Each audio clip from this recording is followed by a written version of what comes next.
say yeah. She was a mother of 4, a woman who had dreams, who loved fiercely, and who, despite the storms in her life, tried every single day to protect the world she built for her children. Her name was Teteria McGuire. On December 2nd, 2024, she left her Arlington, Texas home with her boyfriend, and she never came back. 3 days later, her lifeless body was discovered in a secluded field in Fort Worth, discarded, partially clothed, and left alone beneath the open sky. What happened to her during those 3 days? Why did the man she trusted, the man she was planning to leave, come back without her and lie? This is not just a crime story. This is a mother's final journey. And what you are about to hear is the chilling, heartbreaking truth. This is the story of Teteria McGuire, a woman who wanted out, and a man who couldn't let go. Before she became a victim, she was everything to someone. Teteria McGuire was a daughter, a sister, a devoted mother of 4 beautiful children who lit up her world like sunbeams in a storm. She wasn't rich. She didn't have a glamorous life. But what she had, she poured into her kids. Those who knew her say she had a warm laugh, the kind that could ease tension in a room. She had a habit of talking with her hands, always expressive, always reaching, always trying. She was the kind of woman who could stretch a dollar into a feast, who wiped tears with one hand and held down a job with the other, who stayed up late helping with homework and still woke up early to pack lunches and braid little heads before school. Do whatever you want, cause you the one. It's your birthday. It's your birthday, girl. It's your birthday. It's your birthday, girl. It's your birthday. It's your birthday, girl. You know it's your birthday. Show the world that it's your birthday. It's your birthday. It's your birthday, girl. It's your birthday. It's your birthday, girl. It's your birthday. It's your birthday, girl. You know it's your birthday. Show the world that it's your birthday. But behind her smile, behind her resilience, was exhaustion. Because life hadn't been kind. And love? It had turned cruel.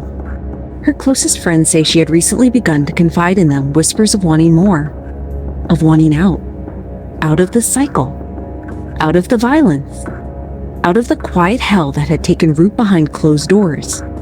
She had dreams of starting over, of peace, of safety, but time ran out before she could get there. And as we trace the last hours of her life, you'll begin to understand just how hard she fought, and how far she had come before everything was taken away. His name was Ladarin Tilley, 37 years old. He wasn't just Teteria's boyfriend, he was someone she trusted, someone she'd let into the most vulnerable parts of her life.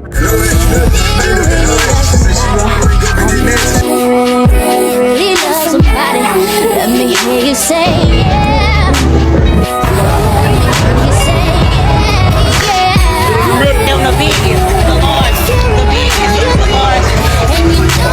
You can do it, baby. Let's go. Come on, baby.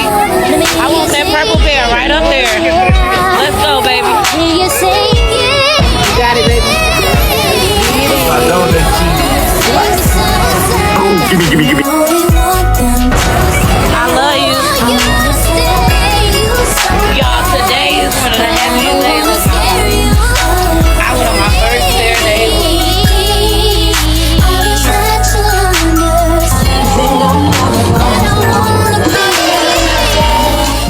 But trust, it can be weaponized. And what began as companionship slowly became control. Family members remember the signs, the subtle silences. The way Teteria stopped attending family gatherings without reason. The way she brushed off bruises. The way she'd flinch when his name came up. Her children noticed too. They were too young to name it, but they felt it. Over time, the arguments grew louder. The distance between Teteria and the people who loved her widened. Domestic violence doesn't always leave visible scars. Sometimes it's in the way a woman stops laughing. Sometimes it's in the way she looks over her shoulder even in her own home. By late 2024, Teteria had made a decision. She was going to leave him. She had begun speaking to her mother about it. She was planning, strategizing, gathering strength. But here's the terrifying truth: leaving an abuser is often the most dangerous step a woman can take. And Teteria was just days away from walking out that door when he made sure she never would. December 2nd, 2024. It started like any other day in Arlington, Texas. Cool air, quiet streets. The kind of morning where you wouldn't expect tragedy to begin creeping in. Tadatiria was at home with her children. A normal morning routine: breakfast, school prep, the usual chaos of a house filled with growing kids. But something was different. That day, she left the house with her boyfriend, Ladaren Tilly. No suitcase, no explanation. Just gone. The children noticed. Kids always notice. They asked where she was going. She didn't say much. That would be the last time they'd ever see their mother alive. Hours passed, then a full day. No texts, no calls. Her mother grew worried. It wasn't like Tataria to go silent, not without a reason. Not without checking on her kids. On December 3rd, concern turned into fear. Her mother began calling, messaging, asking anyone if they'd heard from her. No one had. And then Ladaren Tilly came back. But Tataria didn't. He offered conflicting stories. Claimed they'd gone somewhere together, that she'd gotten upset and stormed off. But the children, they saw it differently. They remembered him leaving with her and returning alone. And not just alone. He came back without answers, without remorse. And somewhere out there, Tataria was already gone. 3 days. That's how long her children waited. How long her mother prayed. How long a community held its breath, clinging to hope like a fraying thread. December 5th, 2024. A Thursday. Ordinary for most, until a city landscaper doing routine work in a remote overgrown field off Village Creek Road in southeast Fort Worth noticed something unnatural among the brush. A still shape. As he stepped closer, the smell, the stillness. The horror of what he was seeing began to crystallize. It was a body, a lifeless body, a woman, partially clothed, exposed to the elements, cold, dumped like trash in a forgotten place. That woman was Tataria McGuire. The call came in around 10:25 a.m. Fort Worth police responded swiftly. The crime scene was cordoned off. The questions began pouring in. Who would do this? Why here? And how long had she been lying in that field lifeless, unclaimed by anything but the sky? But her mother, her children, they already knew. They knew the one person who hadn't been searching. The one who had come home without her. The one who still hadn't told the truth. Ladaren Tilly. And the walls were starting to close in around him. The moment Tataria's body was identified, the clock started ticking. Homicide detectives from Fort Worth and Arlington joined forces. And all eyes immediately turned toward the last man seen with her alive, Ladaren Tilly. When questioned, his story shifted. He claimed he and Tataria had an argument, that she got out of the car and walked away, that he didn't know what happened to her. But what he didn't know was that the police were already talking to the children, and they were telling a very different story. Tatatiria's kids remembered that day clearly. They watched her leave the house with Ladaren. She never looked back. And when he returned hours later, he was alone. No explanation, no panic, no concern. He didn't call anyone. He didn't ask for help. He didn't even pretend to be worried. And then there was surveillance footage near the scene where her body was found. A vehicle matching Ladaren's description spotted near Village Creek Road on the day she vanished. The time matched. The route matched. Everything was aligning. But it was what the children said next that broke open the case. They told detectives they heard something. Screaming struggle. A moment of chaos that left their young faces pale and their voices shaking in the interview room. Tataria didn't just walk away. She never had the chance to. Behind closed doors, detectives began assembling a case, building a timeline, collecting witness accounts, and watching a narrative form, one of abuse, of control, of a man who refused to let her go, and a mother who died trying to reclaim her life. On December 6th, 2024, just one day after her body was found, LaDarren Tilley was arrested and charged with the murder of Tateria McGuire. Just one day after Tateria McGuire's body was discovered abandoned in a Fort Worth field. The cuffs clicked shut. LaDarren Tilley was arrested, charged with the murder of the woman he claimed to love. He didn't fight it. He didn't run. But he also didn't confess.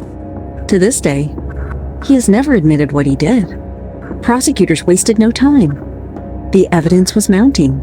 Witness statements, surveillance footage, cell phone data, and most damning of all, the testimony from Tateria's children, small voices telling a truth that had been smothered for far too long. He was booked into the Arlington City Jail. The charge? Murder. The family's heartbreak became public. Vigils were held. Photos of Tateria smiling alive, radiant, were taped to candles and fences, held by trembling hands in the night air. Her children didn't get to say goodbye. Her mother had to identify her baby by what was left of her in that field. And while LaDarren sat in custody, a family was shattered. 4 children without a mother without a daughter, and a community asking the same question over and over again. Why didn't anyone stop him before it was too late? This wasn't the first time LaDarren had been violent, but it would be the last. When LaDarren Tilley was led into the courtroom, he showed no emotion, no tears, no apology, just silence. The charge was formal. Murder. Bond was set at $250,000, a number that didn't sit well with a grieving public. Many argued, how can you put a price on a woman's life? And as court hearings began, so did the protests. Voices rose outside the courthouse, neighbors, activists, survivors of domestic violence holding signs with Tateria's name, demanding change.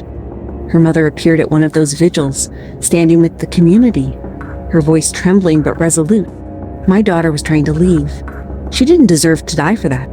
Inside the courtroom, the prosecution presented a narrative chilling in its clarity. LaDarren Tilley had a history. This wasn't a moment of rage. It was a pattern. Control, isolation, manipulation.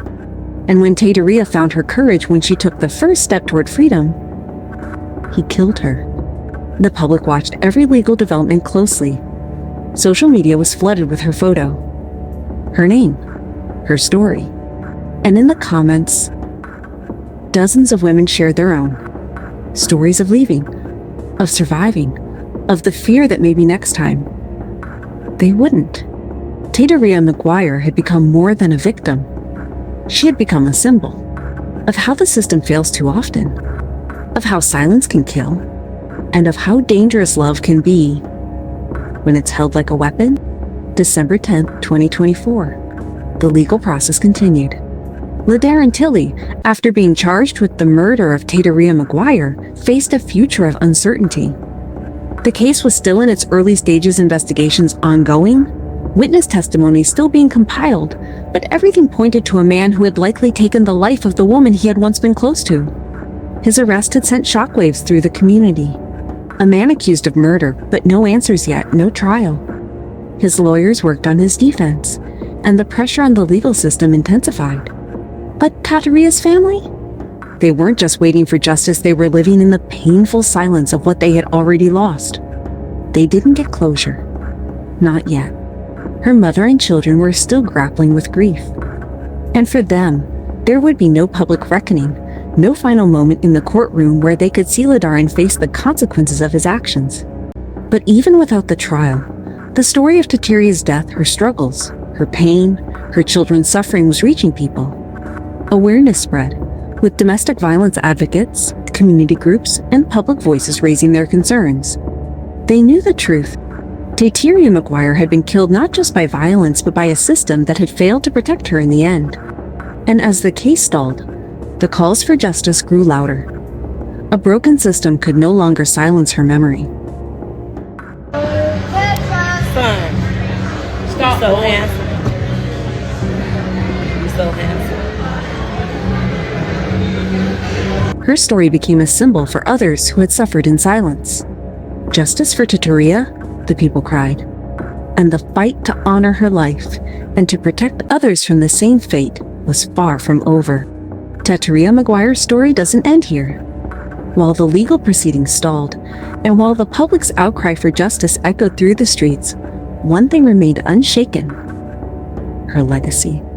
Her children, now growing up without their mother, carry with them the memory of a woman who tried to escape. A woman who fought for her freedom, even when it cost her everything. But her story doesn't have to be a story of defeat. It can be a call, a warning, a rallying cry. For those suffering in silence, trapped in toxic relationships, haunted by fear, there is hope. If you or someone you know is experiencing domestic violence, you are not alone. No one should have to endure what Teteria did.